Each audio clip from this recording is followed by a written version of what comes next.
keputusan yang ada di sekolah. Ini adalah pertanyaan yang nantinya saya bisa di sini juga belajar bagaimana nanti kedepannya untuk mengambil keputusan jika saya ada berada di posisi ini ya Pak. Jadi yang pertama ini selama ini bagaimana Bapak dapat mengidentifikasi kasus-kasus yang merupakan dilema etika atau bujukan moral? Terima kasih. Jadi untuk mengidentifikasi kasus-kasus yang merupakan dilema etika itu karena benar sama benar, maka kita lihat dari aturan yang ada. Kalau dua-duanya memenuhi aturan yang dipersyaratkan, maka ada satu pihak yang lebih diutamakan karena memang porsi benarnya lebih tinggi, ya, porsi besar lebih tinggi, itu kita utamakan.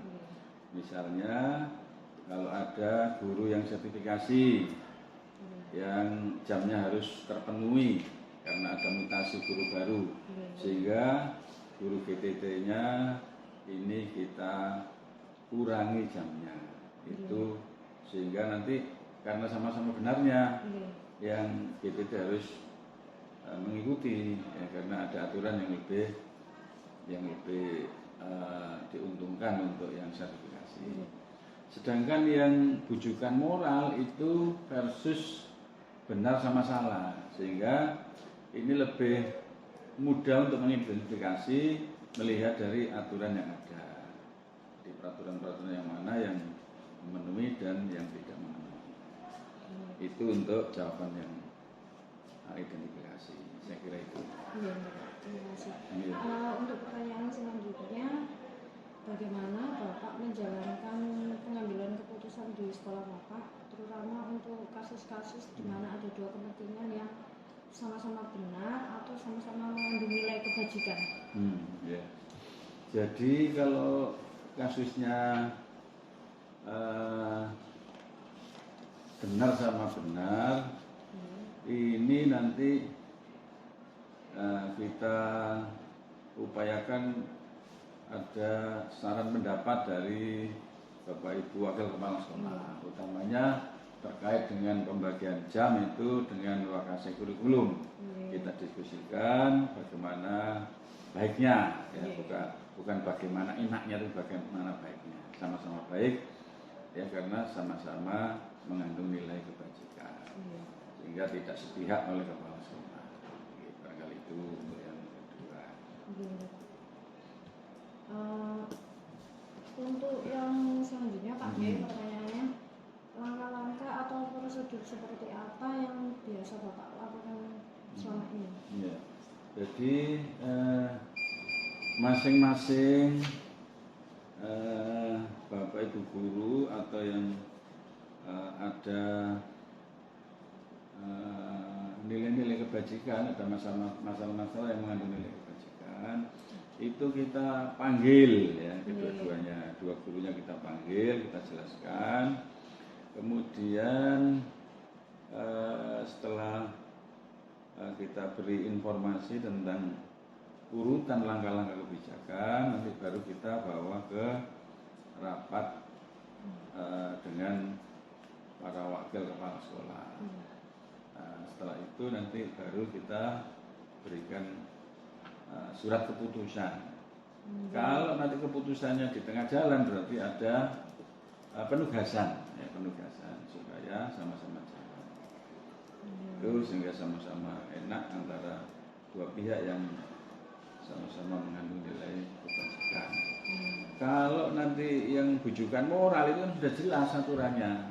Yang melanggar ya kita proses, ya, kita lakukan langkah-langkah pembinaan, peringatan-peringatan 1, peringatan 2, peringatan 3 dan seterusnya, sehingga nanti pada akhirnya anak yang bersangkutan itu memahami posisinya, ya, apakah dilanjutkan di sekolah ataukah mungkin bisa pindah tugas. Itu kalau ada kaitannya dengan bujukan moral. Pak, sedikit saya bertanya ya. Untuk yang bujukan moral tadi, menurut Bapak tadi kan ada pembinaan 1, 2, 3. Seandainya pembinaan itu Pak, apakah itu juga sama dengan memberi kesempatan beliau untuk berubah pembinaan itu Pak? Menurut jenengan bagaimana? Iya, ya memang tahapannya gitu. Kita ikuti tahapan-tahapan, ya petunjuk juknis yang sudah ada, apakah tambah baik ataukah masih lanjut, nah itu kan tergantung dari yang bersangkutan. Tapi intinya sebenarnya pembinaan itu ya agar sesuai dengan prosedur yang ada, ya semakin kerasan di sekolah bekerja sesuai dengan aturan yang ada, ya, sehingga tidak ada yang dirugikan. Tetapi kalau itu memang karena sesuai dengan prosedur harus ditempuh dan memenuhi persyaratan, ya itu ya dilanjutkan, dan pembinaannya kan tidak hanya berhenti di sekolah, tapi juga berlanjut di cabang dinas sampai ke dinas pendidikan provinsi. Terima kasih Mas. Untuk yang pertanyaan selanjutnya itu, hal apa yang selama ini Bapak anggap efektif dalam pengambilan keputusan pada kasus Dilma Etika? Ya, yang efektif ini kedua belah pihak kita undang, kita diskusi secara kekeluargaan, kemudian kita rapatkan dengan tim ya di sekolah dengan para wakasek, baru nanti akan dikeluarkan surat keputusan. Itu yang efektif, sama-sama menguntungkan bagi kedua belah pihak dan bagi sekolah. Yang selanjutnya, apa yang selama ini merupakan tantangan dalam pengambilan keputusan pada kasus Dilma Etika? Mungkin ada tantangannya? Ya, tantangannya ini masing-masing itu mempertahankan posisinya, ya, saling memperkuat posisinya, belum memahami aturan yang lebih tinggi, ya. Ada aturan yang lebih tinggi, itu yang perlu kita jelaskan. Tapi dengan media komunikasi, ya kekeluargaan, insya Allah bisa diatasi. Namun demikian ya masih ada tantangan. Semua permasalahan pasti ada tantangannya, tapi dengan cara kekeluargaan, kebersamaan, ya itu insya Allah bisa diselesaikan. Karena itu ya Pak, biar sama-sama tidak saling merugikan. Iya, itu kan. Memang tujuannya di sekolah ini kan untuk mengabdi, untuk bekerja, untuk keluarga. Itu harus kita lindungi, harus kita amankan, ya, sesuai dengan porsi kemampuan sekolah. Kalau sekolah tidak mampu, ya nanti kita sampaikan. Iya Pak.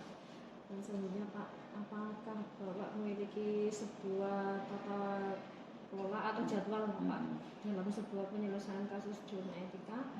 Dan di sini apakah Bapak langsung menyelesaikan di tempat atau memiliki sebuah jadwal untuk menyelesaikan? Umpamanya kita rapat dulu atau langsung saat itu juga, atau bagaimana untuk prosedur seperti apa yang dijalankan? Jadi untuk prosedurnya karena ada aturan bakunya, jadi tahap-tahapannya itu setelah mempelajari ya dilema etika, kemudian ada peringatan lisan, gitu ya, peringatan lisan 1, peringatan lisan 2, peringatan lisan ketiga. Gitu ya. Kalau sudah ada peringatan 1, 2, 3, baru nanti panggilan dinas. Panggilan dinas 1, panggilan dinas 2, panggilan dinas 3. Jadi tahapannya ini harus ditempuh sesuai dengan prosedur, sehingga nanti dari Bapak Ibu atau yang mempunyai kasus dilema etika mempersiapkan diri dengan sebaik-baiknya. Harapannya dengan panggilan 1 tidak sampai ada panggilan 2, gitu. Panggilan 1 sudah selesai, tidak ada apa-apa, jalan. Nah, tidak usah dilanjutkan dengan berbagai pernyataan, kesediaan, perbaikan tingkah laku dan sebagainya, sehingga nanti ini tidak berlanjut. Harapannya begitu, ya harapannya, sehingga sama-sama menguntungkan. Sekolah diuntungkan, yang bersangkutan juga masih ada kesempatan untuk memperbaiki diri. Itu. Jadinya apa Pak? Tidak perlu ada jadwal langsung atau Tahapannya tadi. Itu tadi nih Pak. Itu jadwal itu. Jadi Oh, panggilan yang 1, jadwal, panggilan 2 itu iya. hampir panggilan 1 2 minggu, panggilan 2 minggu. Itu nanti peringatan lisan dulu. Peringatan lisan itu 1 bulan, peringatan 2. Ya. Terus kalau sudah panggilan berarti kan harus permasalahannya sudah agak berat. Panggilan 1, panggilan 2 itu jedanya sudah bisa 2 minggu jadwalnya. Lama, panjang ini. Ya. Kalau nanti naik ke cabang dinas tambah lama lagi panggilannya, enggak selesai gitu. Ya, itu. Nah, gitu. Untuk selanjutnya gini, adakah seseorang atau faktor apa yang selama ini mempermudah atau membantu Bapak dalam pengambilan keputusan dalam kasus-kasus dilema etika? Ya, jadi faktor-faktor yang mempermudah itu ini peran dari perangkat sekolah, gitu ya. Bapak Ibu Wakasek, Kasubag TU, kemudian guru-guru senior, ya, tim pengembang itu sangat membantu. Ya, mereka memberikan masukan, arahan, sehingga apa yang kita putuskan itu sudah sesuai dengan kondisi di lapangan. Jadi jangan sampai kepala sekolah otoriter, ya, langsung ngambil keputusan, ternyata di lapangan keliru. Nah, ini itu faktor-faktor yang alhamdulillah selama ini semuanya mendukung. Ya. Ada sesuatu disampaikan jauh hari sebelumnya, sehingga nanti langkah-langkahnya memenuhi target-target, tidak ada yang instan.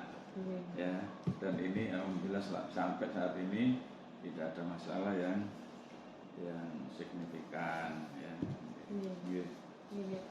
Nah ini untuk pertanyaan yang terakhir ya Pak, ini dari yang jenengan sampaikan, pembelajaran apa yang dapat jenengan petik dari pengalaman di saat mengambil keputusan untuk menghadapi yang kasus dilema itu?